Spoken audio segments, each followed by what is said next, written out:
যে যখন রমজান মাসের আগমন হইতো, রমজান মাস শুরু হইতো, তখন রাসূলুল্লাহ সাহাবায়ে কেরামদেরকে এরকম বসিয়ে মসজিদে নববীতে কানা ইউবাশশিরু আসহাবাহু, কানা রাসূলুল্লাহ ইউবাশশিরু আসহাবাহু, তার সাথী সঙ্গীদেরকে সুসংবাদ দিতেন যে কাদ আতাকুম রমজান, রমজান মাস এসে গেছে।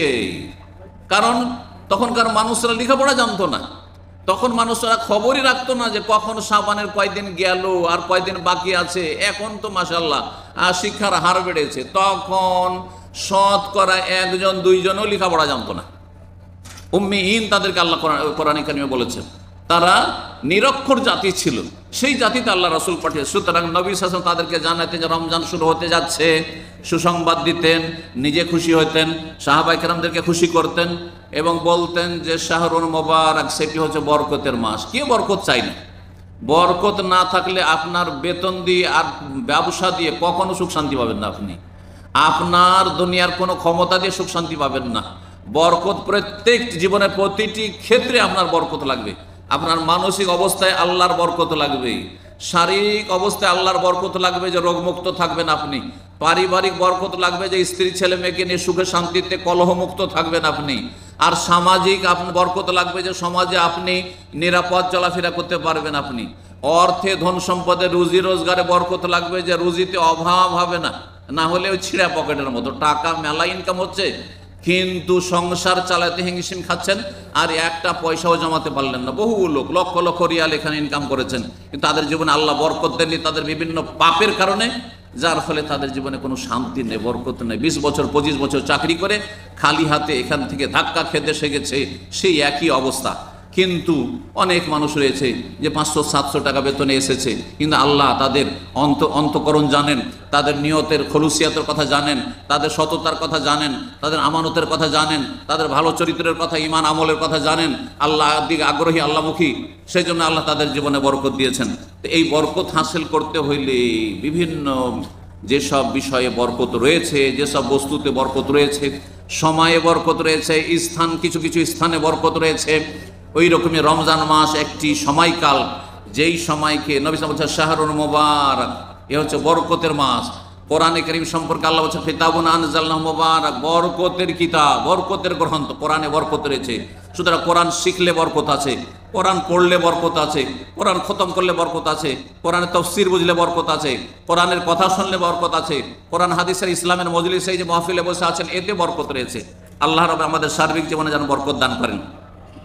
কাতাবাল্লাহু আলাইকুম সিয়াম, নবী সাল্লাল্লাহু আলাইহি ওয়াসাল্লাম বলছেন তোমাদের এই রমজান মাসে রোজাকে আল্লাহ বরকতের মাসে রোজাকে ফরজ করেছেন। সুতরাং রোজা কোনো মতেই ছাড়বেন না যতক্ষণ পর্যন্ত এমন কোনো সিরিয়াস না হয়ে যাবেন যে এই অবস্থায় রোজা রাখলে আমি আর বাঁচবো না।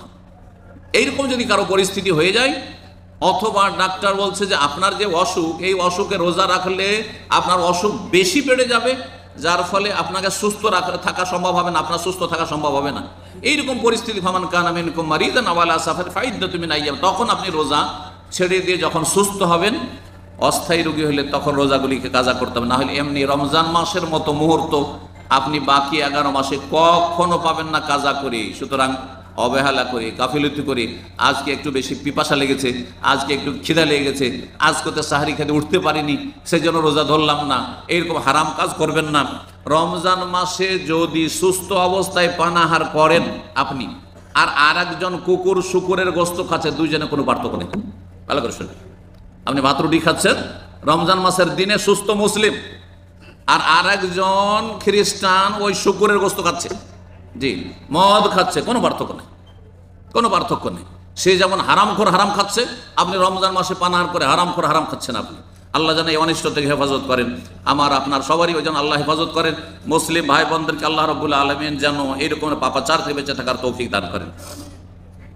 রমজান মাসের মুহূর্তগুলির গুরুত্ব বোঝার জন্য এবং সেগুলির গুরুত্ব দেওয়ার জন্য আরেকটি দিক মনে রাখবেন, সেটা হচ্ছে যে এই রমজান মাসে আল্লাহ মহাপুরস্কার রেখেছেন, বহুমুখী পুরস্কার রেখেছেন।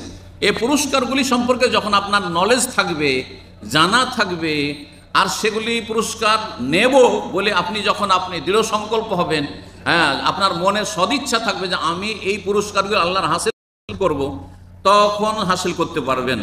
যেমন রমজান মাসের রোজার নেকি আল্লাহ ছাড়া কোনো ফেরেশতাও জানে না যে কত নেকি দেওয়া হবে।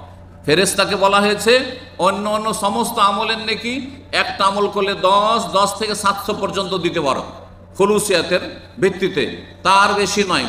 তার মানে লিমিটেড জানা আছে যে 700 ম্যাক্সিমাম।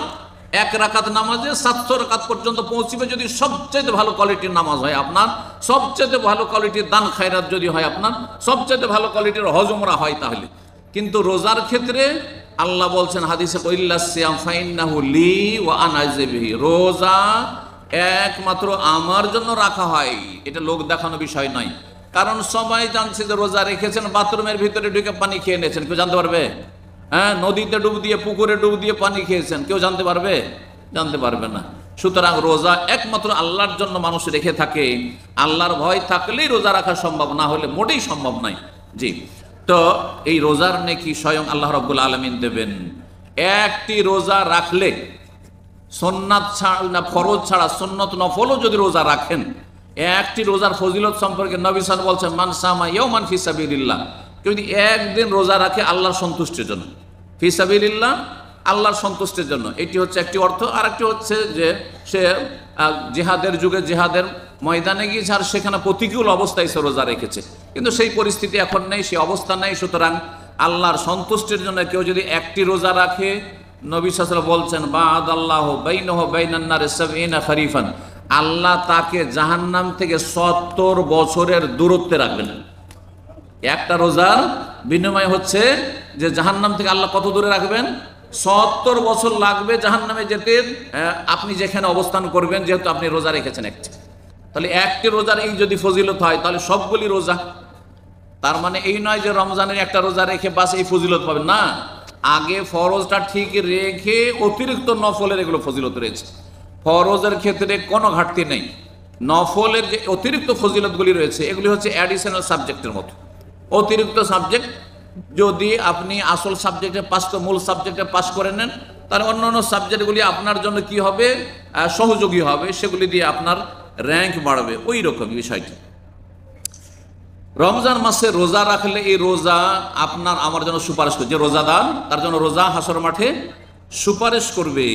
রমজান মাসের আর একটি বৈশিষ্ট্য হচ্ছে রমজান মাসে জান্নাতের দরজা খুলে দেওয়া হয়, আর একটি বৈশিষ্ট্য হচ্ছে জাহান্নামের দরজা বন্ধ করে দেওয়া হয়, আর একটি বৈশিষ্ট্য আসমানের রহমতের দরজা রমজান মাসে খুলে দেওয়া হয়, আর একটি বৈশিষ্ট্য হচ্ছে রমজান মাসে রোজার অবস্থায় দোয়া কবুল হয়। আর বিশেষ করে আসর থেকে মাগরিব পর্যন্ত যত ক্ষুধার্ত হবেন এই সময়টা যদি আল্লাহর কাছে দোয়া করেন, দোয়া কবুলের খুবই বেশি চান্স রয়েছে। সময় শেষ হতে যাচ্ছে, সুতরাং এখানে এই দোয়ার পয়েন্টে আমি শেষ করছি, এই সময়টা বেশি বেশি দোয়া করেন। আর আজান হলেই বা ঘোষণা হলে আপনারা ইফতার করবেন। আল্লাহ রাব্বুল আলামিন আপনাদের সিয়াম কিয়াম যেন কবুল করেন, তারাবি পড়ার তৌফিক দান করেন, 5 টাইম নামাজ পড়ার তৌফিক দান করেন, আপনার সিয়াম পালনের রোজা রাখার তৌফিক দান করেন, গুনাহ থেকে বেঁচে থাকার তৌফিক দান করেন।